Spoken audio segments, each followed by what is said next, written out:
Hi friends, welcome to my channel. కాలానుగుణంగా ప్రతిప మహారాజు వృద్ధుడైపోయాడు. యువరాజు శంతనుడు అస్త్రశస్త్ర విద్యలలో నైపుణ్యాన్ని సముపార్జించాడు.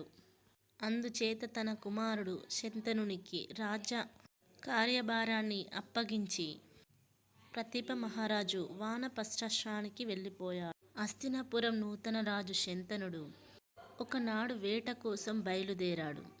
ఒక మృగాన్ని వేటాడుతూ ఆయన గంగా నది తీరం వైపున వెళ్ళాడు. అలా ఆ మృగాన్ని వేటాడుతూ రాజు, ఈసారి ఈ మృగం అంతం నిశ్చయం అని అంటూ ఉంటాడు. శాంతనుడు అలా ఆలోచిస్తూ ఉండగా గంగాదేవి ప్రత్యక్షమవుతుంది. గంగాదేవి శాంతనుని దగ్గరికి వచ్చి నమస్కరిస్తుంది. తిరిగి శాంతనుడు కూడా నమస్కరిస్తాడు గంగాదేవిని. అలా ఒకరినొకరు నమస్కరించుకొని, నేను హస్తినాపురం మహారాజు శాంతనుణ్ణి అని రాజు చెప్తాడు. మీరు ఎవరు దేవి అని అడుగుతాడు. మీరెవరు, దేవతనా మరి అప్సరసనా అని అడుగుతాడు. నేను గంగాదేవిని అని చెప్తుంది.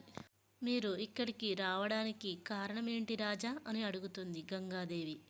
నేను ఒక మృగాన్ని వేటాడడానికి వచ్చాను దేవి కానీ అని శాంతనుడు అంటాడు. కానీ ఏమిటి రాజా అని గంగాదేవి అడుగుతుంది. కానీ నేనే వేటాడపడ్డాను దేవి అని అంటాడు. ఆనాటి నుంచి వాళ్ళు తరచూ కలుసుకుంటున్నారు. ఒకరోజు ఆ తరుణం వచ్చింది. అది అలా కథకి నూతన దిశనిచ్చింది. అప్పుడు శాంతనుడు, గంగా, నేను నిన్ను వివాహం చేసుకోవాలనుకుంటున్నాను. కానీ రాజా అని గంగాదేవి అంటుంది. నేను నిన్ను ప్రేమించడం మొదలుపెట్టాను దేవి. నేను నిన్ను హస్తినాపురానికి మహారాణిని చేయాలనుకుంటున్నాను. అప్పుడు గంగాదేవి, నేను మిమ్మల్ని వివాహం చేసుకోవడానికి సిద్ధమే రాజా. కానీ నేనొక క్షత్రియ రాజును దేవి. క్షత్రియులు ఏ కార్యం చేయడానికైనా సంకోచించరు. చెప్పండి, ఏమిటి విషయం అని రాజు అడుగుతాడు. నాది ఒక షరతు రాజా. ఆ షరతు ఏమిటి దేవి? మన వివాహం అనంతరం మంచైనా చెడైనా నేను ఏమి చేసినా ఎన్నడూ మీరు నన్ను చేయవద్దని ఆపకూడదు. అలాగే మీరు ఎన్నడూ నన్ను ప్రశ్నించకూడదు. నాకు మీ షరతు అంగీకారమే అని రాజు అంటాడు. ఒకవేళ మీరు ఏ రోజైనా పరిస్థితుల కారణాల వల్ల ఇచ్చిన మాటను తప్పడం జరిగితే అప్పుడు మిమ్మల్ని నేను శాశ్వతంగా వదిలేసి వెళ్ళిపోతాను అని గంగాదేవి చెబుతుంది. లేదు గంగాదేవి, నేను నీకు మాట ఇస్తున్నాను. నేను ఎన్నడూ మీ షరతును ఉల్లంఘించను. అలా శాంతనుడు షరతును అంగీకరించి గంగాదేవిని వివాహం చేసుకుంటాడు. వివాహం అనంతరం శాంతనుడు గంగాదేవి ప్రేమలో మునిగిపోతాడు. ఎన్నో ఏళ్ల పాటు తన రాజ్యం పైన తను శ్రద్ధ తీసుకోలేకపోతాడు. రాజ్యం పట్ల, రాజ్య ప్రజల పట్ల తన నిర్లక్ష్య వైఖరి రాజ్యంలో, రాజ్యసభలో చర్చనీయాంశమైంది. రాజ్యంలోని వాళ్ళు రాజ్య భవిష్యత్తు గురించి చింతించసాగారు. అలాంటి సమయంలో శుభదినం వచ్చింది. గంగాదేవి శంతనులకు తొలిబిడ్డ జన్మించాడు. మహారాజుకి జయము. మహారాణికి ఒక సుపుత్రుడు జన్మించాడు. జగన్నాథ కృప.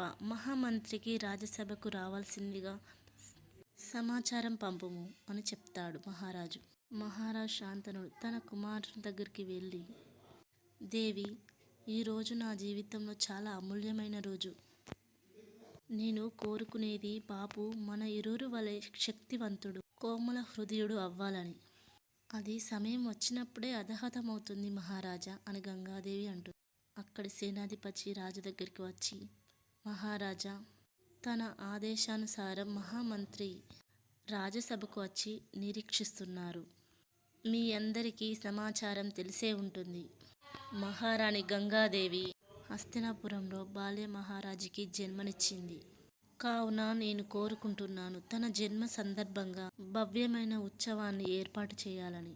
మీ ఆదేశానుసారమే జరుగుతుంది మహారాజా. రాజు దగ్గరికి సైన్యాధిపతి వచ్చి చెప్తాడు చెవిలో ఏమో.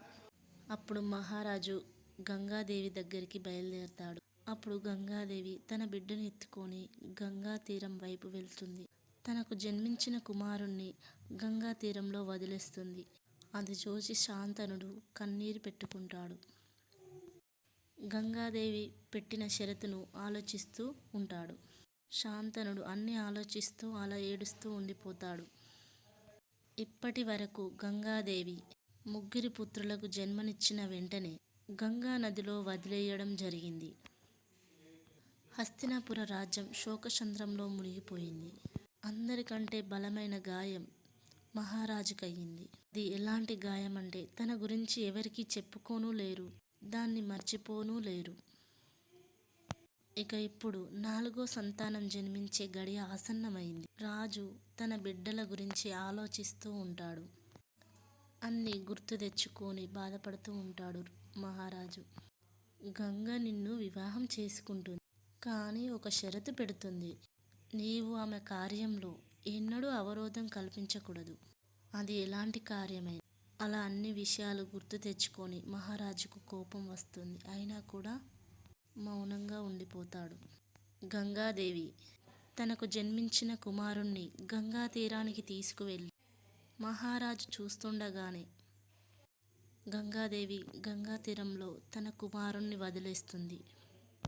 మహారాజు బాధపడుతూ ఆలోచిస్తూ ఉంటాడు. మహారాజా, మీ దుఃఖానికి కారణం యావత్తు రాజ్యంలోనూ విషాదం సంభవించింది అని అక్కడున్న సేనాధిపతి అనగానే, నేను రాజ్యానికి రక్షణ కల్పించగలను, యుద్ధాన్ని జయించగలను, కానీ తండ్రి హోదాలో మాత్రం ప్రతిసారి ఓడిపోతున్నాను అని రాజు అనగానే, కానీ మహారాజా, ఏ కర్తవ్యం పెద్దది, రాజుదా లేక తండ్రిదా అని తన సేనాధిపతి అడుగుతాడు మహారాజుని.